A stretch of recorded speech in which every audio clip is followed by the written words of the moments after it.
Discovery. Dr. Maya Chen stared at her monitor, the familiar hum of the observatory's cooling systems providing a soothing backdrop to her midnight shift. 3 weeks of analyzing deep space radio signals, and nothing unusual had emerged from the cosmic static. Until now. That can't be right, she muttered, adjusting her glasses. The pattern appeared again, rhythmic, structured, and unmistakably artificial. She checked her equipment, ran diagnostics, and eliminated every possible terrestrial interference. The signal persisted. What made it truly extraordinary wasn't its artificial nature but its source. The signal wasn't coming from deep space. It was emanating from Earth itself, specifically from beneath 2 miles of Antarctic ice. Dr. Nakamura, you need to see this, Maya called, her voice steady despite the adrenaline coursing through her veins. This wasn't a random discovery. The signal had precise mathematical properties that suggested intelligence, an intelligence that had somehow remained hidden on Earth for an unimaginable span of time.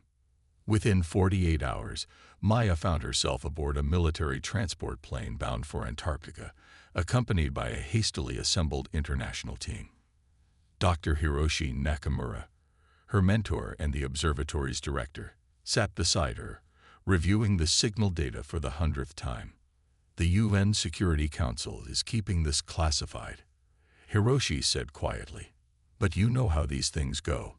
We have company. Maya glanced out the window at the escort fighters. Who else knows? Everyone who matters. The Chinese have already dispatched their research vessel. The Russians have a military detachment en route. And Helix Corporation somehow obtained enough data to send their own team. Helix, the tech conglomerate. Maya frowned. What's their interest in this? Hiroshi's expression darkened.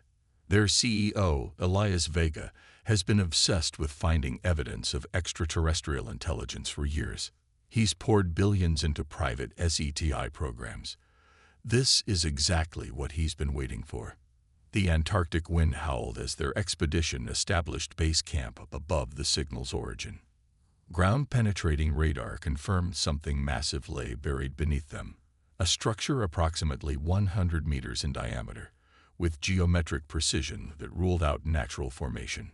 As international tensions mounted above ground, with research teams maintaining uneasy cooperation while their respective militaries positioned assets nearby, Maya focused on her work. The drilling operation proceeded around the clock, using experimental thermal technology to melt through the ancient ice without damaging whatever waited below. On the 10th day, they broke through. It's hollow, reported the Norwegian engineer who operated the drill. We've reached an air pocket about 2 kilometers down. Maya joined the first descent team, her heart pounding as the elevator platform lowered them through the shaft. The beam of her headlamp revealed walls of ice giving way to something else, a material with the luster of metal, but the color and translucency of amber. It's not on any periodic table we know, muttered Dr. Katri, the materials scientist, after scanning the substance. Molecular structure is. I don't even have words for it. The chamber they entered defied explanation. It was perfectly spherical, approximately 60 meters in diameter, with no visible seams or connections. The walls glowed with a faint blue luminescence that seemed to respond to their presence, brightening as they moved deeper into the space. At the center of the chamber floated an object, suspended without support, rotating slowly. It resembled a dodecahedron, each face covered in symbols that shifted and changed as they watched. It's active, Maya whispered, checking her instruments. It's been active for. The radiation dating suggests at least 30,000 years. Maybe much longer. Dr. Vasquez, the linguist, approached cautiously. These symbols, they're changing in response to us. I think it's trying to communicate. Maya felt drawn to the artifact, an inexplicable connection forming in her mind. As she stepped closer, the rotation speed increased, and the symbols began flowing more rapidly across its surfaces. Maya, wait, Hiroshi called, but she had already raised her hand toward it. Her fingers made contact with the surface, and the world disappeared. Images flooded her consciousness, stars being born and dying, civilizations rising and falling across countless worlds, a vast network of intelligence spanning the galaxy. And through it all, a message, not in words, but in concepts that unfolded in her mind with perfect clarity. We were the first. We seeded the stars. We watched you grow. Maya gasped as her awareness returned to the chamber. She staggered backward, supported by Hiroshi. "What happened?" he demanded, concern etched on his face. "It spoke to me," she said, her voice trembling. "It's a communication device, left by. They called themselves the Architects. They existed billions of years ago. They're gone now, but this is their legacy. A message for whoever would evolve enough to find it." Word of the discovery spread despite all attempts at containment. Within days, the site had become a nexus of global attention. Military forces established a perimeter while diplomats argued over jurisdiction. Corporate interests, led by Helix, offered billions for exclusive access. Maya worked tirelessly, connecting with the artifact repeatedly to extract more information.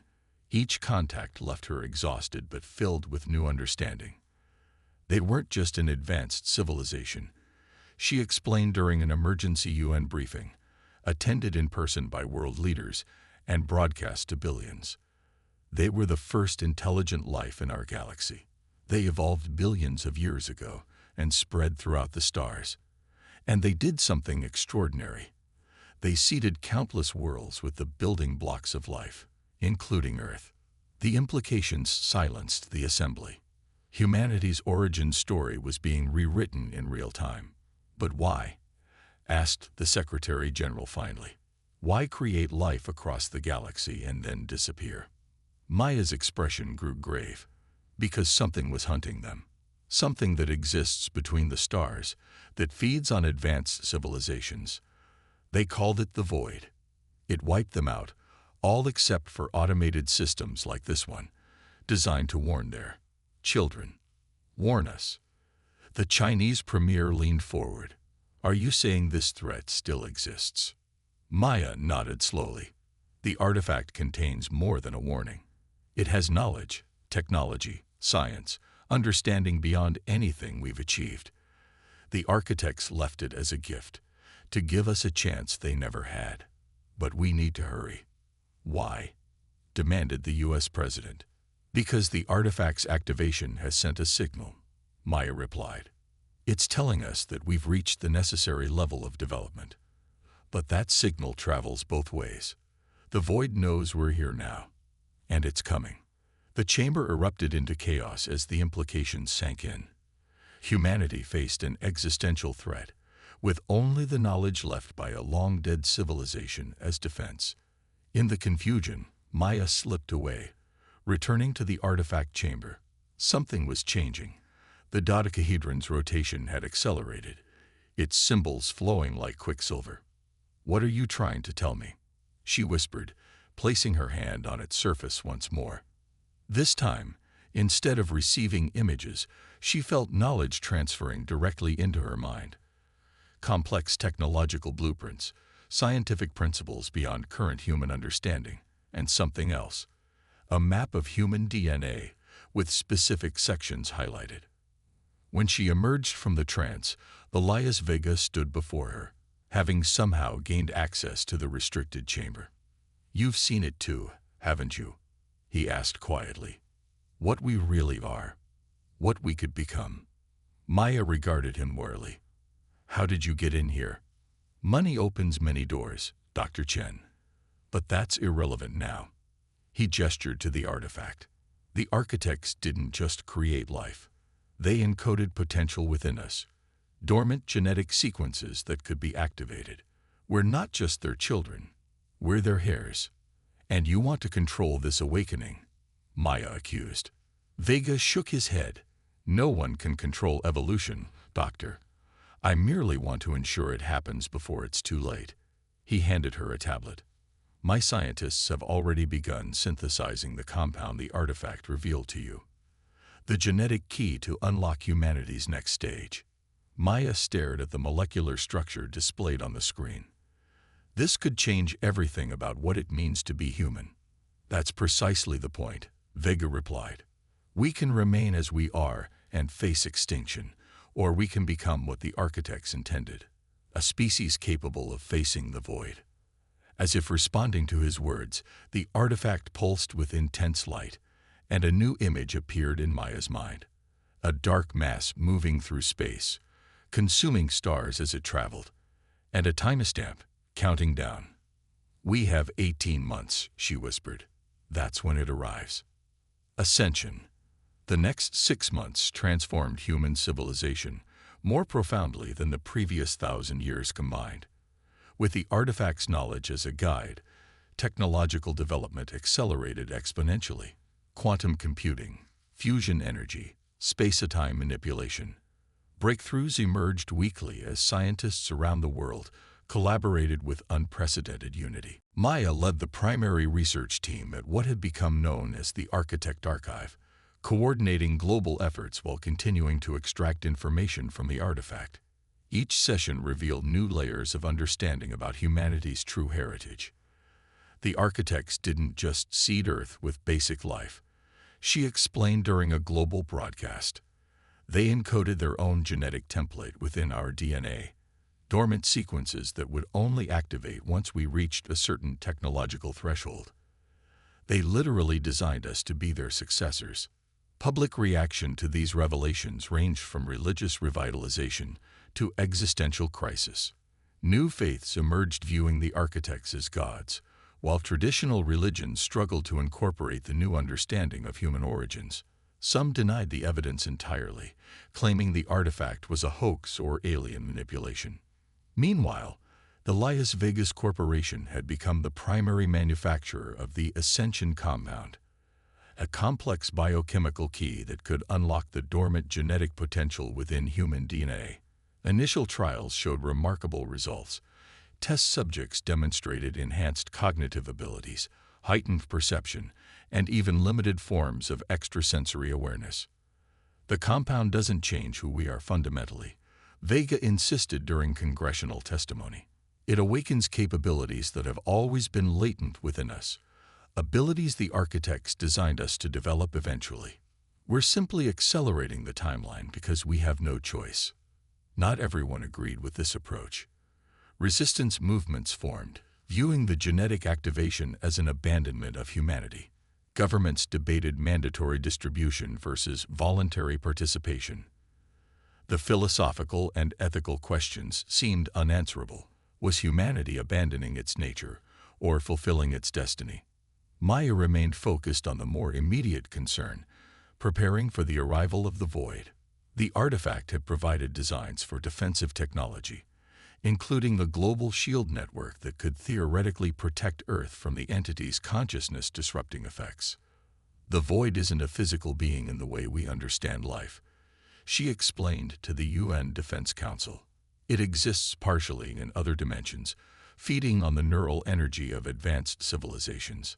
The architects nearly defeated it with their shield technology, but their network wasn't complete when the final attack came.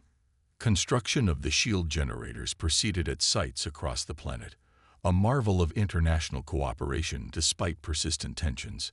Every nation contributed resources, recognizing the existential nature of the threat. 12 months after the discovery, nearly 40% of Earth's population had taken the Ascension compound, with more joining daily as results proved both beneficial and controllable. The changed humans, now commonly called the elevated, maintained their personalities and memories while gaining remarkable new abilities.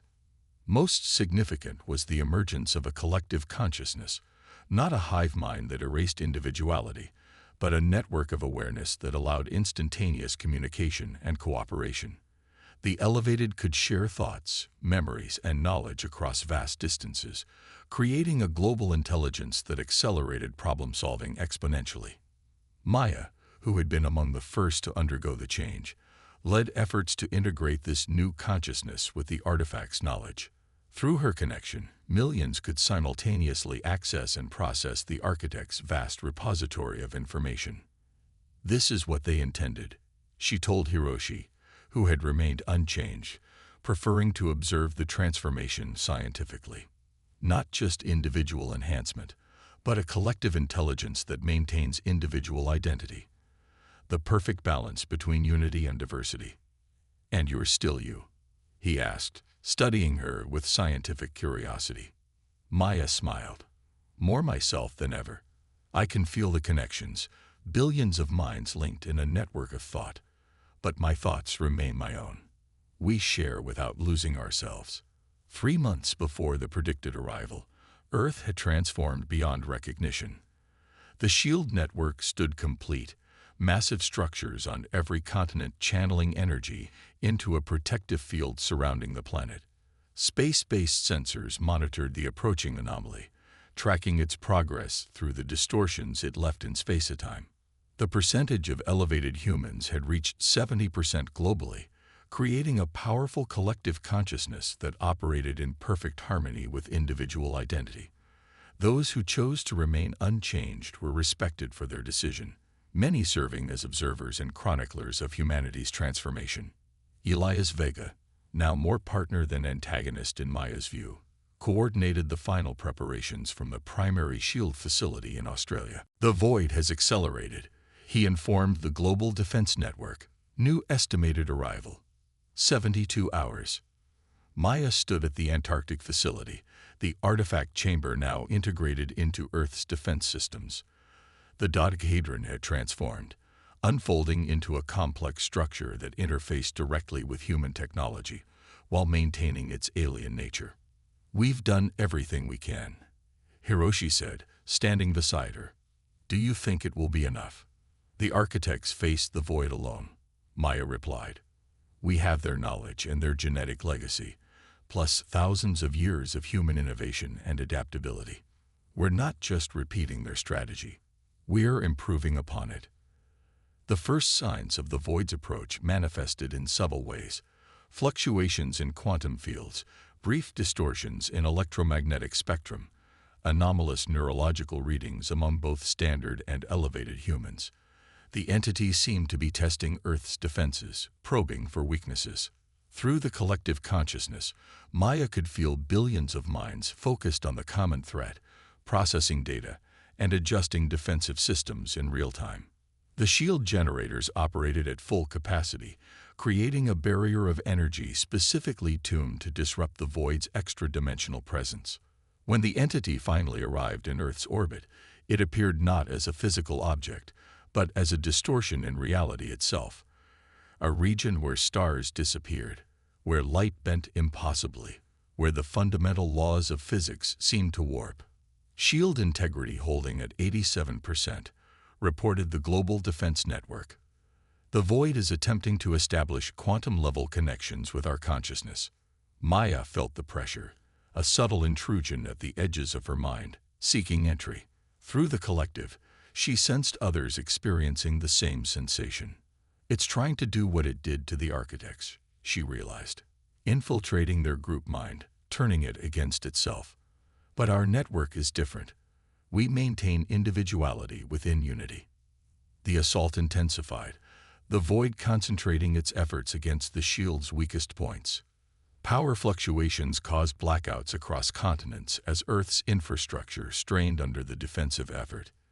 In the artifact chamber, the architect technology began to pulse with increasing intensity, resonating with the elevated consciousness network.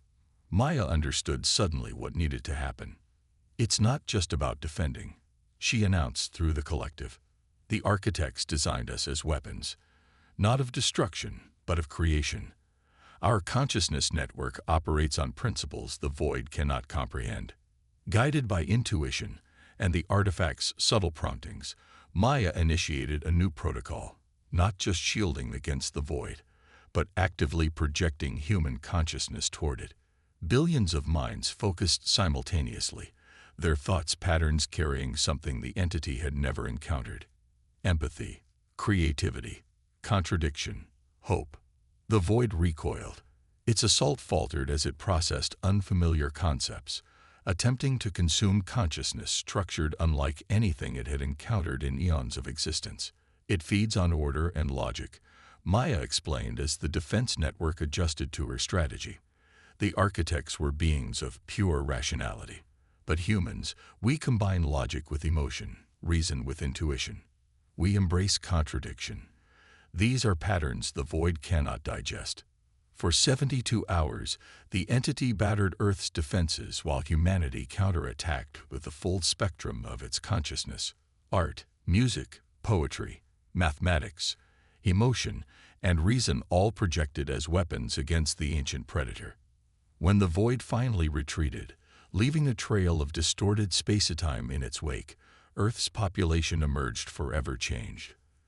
The shield generators powered down, their energy reserves nearly depleted.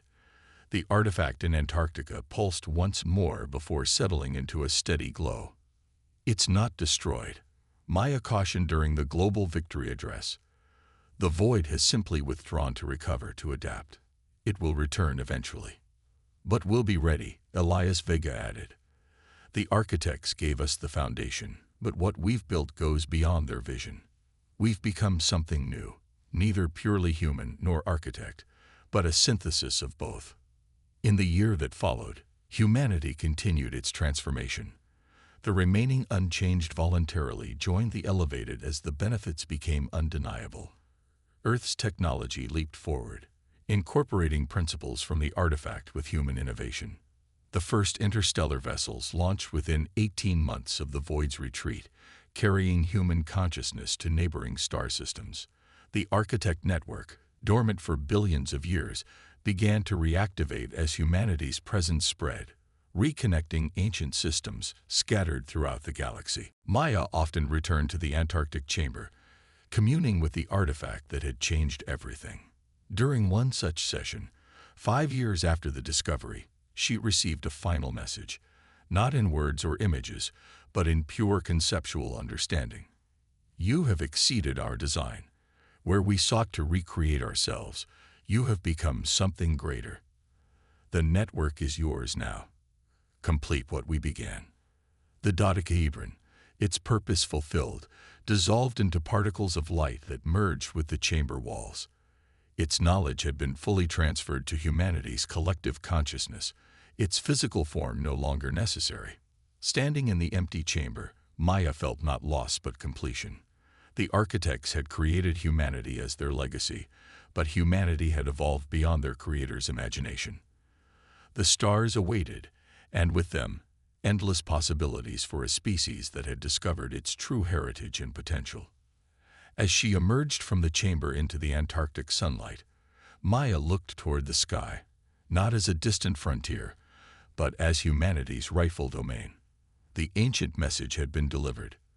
The response was just beginning.